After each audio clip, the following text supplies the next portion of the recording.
कई प्रकार के लेआउट सामने आते हैं, डिफरेंट टाइप ऑफ लेआउट होते हैं ऑफिस। पहला होता है ओपन प्लान ऑफिस लेआउट। हर लेआउट प्लान के कुछ फायदे और कुछ नुकसान होते हैं। ओपन लेआउट प्लान जो होता है उसमें कोई भी दीवार बीच में नहीं होती, किसी प्रकार का कोई पार्टीशन नहीं होता, संपूर्ण कार्यालय खुला होता है। फर्नीचर, अलमारी, कुर्सी, टेबल, डेस्क अच्छे से जमाया जा सकता है और जरूरत पड़ने पर इन कुर्सी, टेबल, अलमारी को खिसकाया जा सकता है, उनका कार्य, उनकी जगह को बदला जा सकता है, टेबलों के स्थान को चेंज किया जा सकता है। लेकिन ओपन ऑफिस के कुछ फायदे हैं तो कुछ नुकसान भी। फायदे क्या है? एक ओपन ऑफिस बना दीजिए, उसमें कुछ करने की आवश्यकता नहीं है तो हमारी लागत घट जाए और स्पेस पूरा खुला रहेगा। टीम मेंबर्स और जो ऑफिस एम्प्लॉय होते हैं उनके बीच आसानी से कम्युनिकेशन और कोलैबोरेशन हो सकता है। पूरा ऑफिस खुला है, फ्लेक्सिबल सिटिंग अरेंजमेंट अपनाया जा सकता है, इजिली उसको चेंज किया जा सकता है।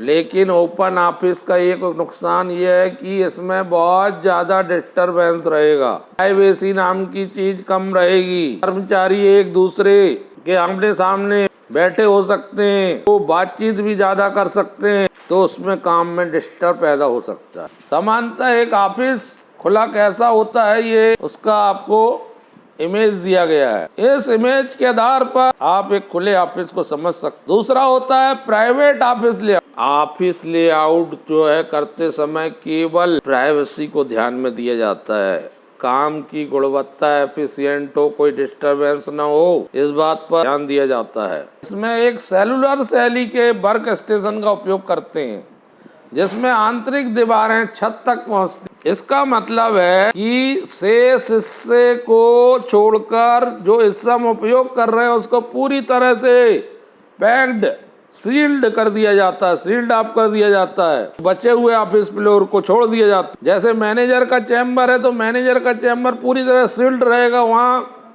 कोई भी अनाधिकृत तत्व प्रवेश नहीं कर सकता। इस प्रकार से बनाए जाएंगे।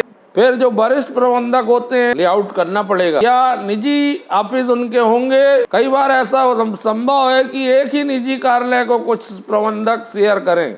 आजकल ज्यादातर प्राइवेट ऑफिस लेआउट प्रचलन में। इसमें फायदा ये होता है कि इसमें बहुत ज्यादा प्राइवेसी होती है, कॉन्फिडेंशियल प्रोजेक्ट और बातचीत करने में सुविधा होती है। हम अपने बातचीत में, काम में कंसंट्रेशन कर सकते हैं, कोई डिस्टरबेंस या व्यवधान पैदा नहीं होता।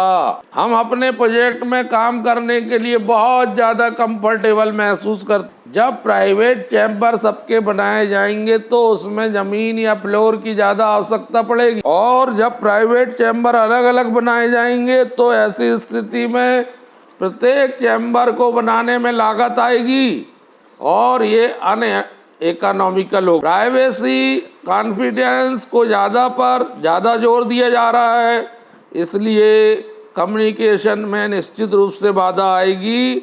अदर टीम से हमारा ज्यादा संपर्क नहीं रहेगा, सुपरविजन भी हमारा कम होगा क्योंकि हम ऑफिस के अंदर बैठे हैं, चैम्बर के अंदर बैठे। क्यूबिकल कार्यालय लेआउट सबसे ज्यादा उपयोगी माना जाता है। जो वर्क स्पेस होता है वो अन्य लोगों के लिए भी खुला होता है। इसमें पार्टीशन किया जा सकता है, वॉल्स पार्टीशन करके बना दी जाती हैं। बैंकों आदि में ये बहुत ज्यादा देखने को मिलता है। दीवारें बनाकर एक छोटे छोटे चैम्बर बना दिए जाते हैं खुले, इनको क्यूबिकल चैम्बर कहते हैं।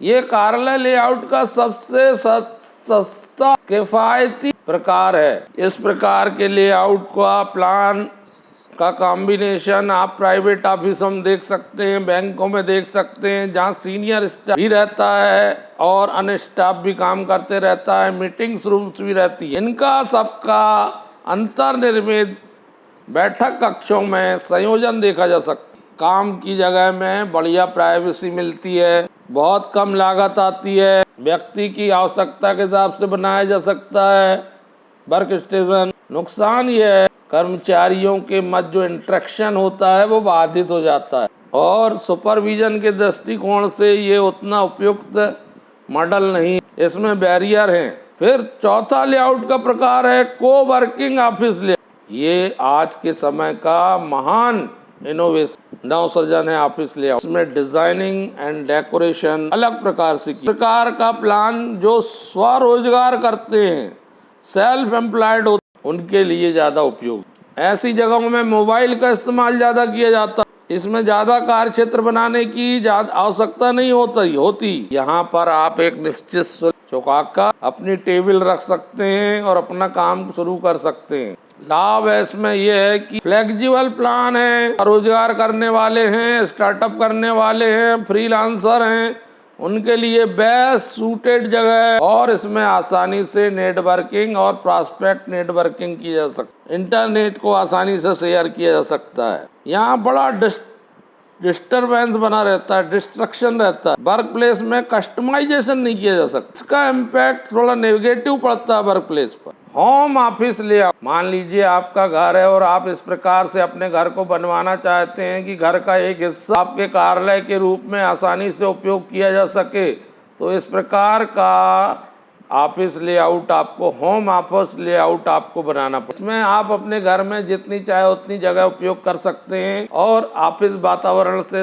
एक हिस्से को ऑफिस वातावरण के हिसाब से बनवा सकते। अच्छे फर्नीचर का उपयोग करना है, चाहे तो क्योंकि आपका घर में ऑफिस है तो आप सोफा सेट का उपयोग कर सकते हैं, कंप्यूटर्स वगैरह के लिए बढ़िया व्यवस्था कर सकते हैं, अच्छे हाई फाई किस्म की कुर्सियां रख सकते हैं, फाइल और दस्तावेजों को जमाने के लिए प्रॉपर फाइलिंग सिस्टम का उपयोग कर सकते हैं, दीवारों में रंग और दीवारों की सजावट अपने हिसाब से कर सकते हैं। लाभ ये है कि घर का ऑफिस काम करने के लिए बड़ा आरामदायक होता है, इधर उधर जाने की आवश्यकता। एडवोकेट्स जो होते हैं वो घर में अपना एक ऑफिस बना के रखते हैं, या जो प्रोफेशनल चार्टर अकाउंटेंट वगैरह होते हैं वो भी घर में एक ऑफिस बना के रखते हैं। इसमें ये सुविधा होती है जब चाहो काम करो, जब चाहो आराम करो। और नुकसान ये है इसमें आप किसी प्रकार का ज़्यादा कम्युनिकेशन अपने कलीग से नहीं कर सकते, और घर में ही ऑफिस है तो थोड़ा डिस्टर्बेंस का सामना करना पड़ता। और हमेशा आप जो है चूँकि घर में ही ऑफिस है तो उसमें समय, टाइमिंग, इनका पालन करना कठिन है, लेजी बना रहता है। फिर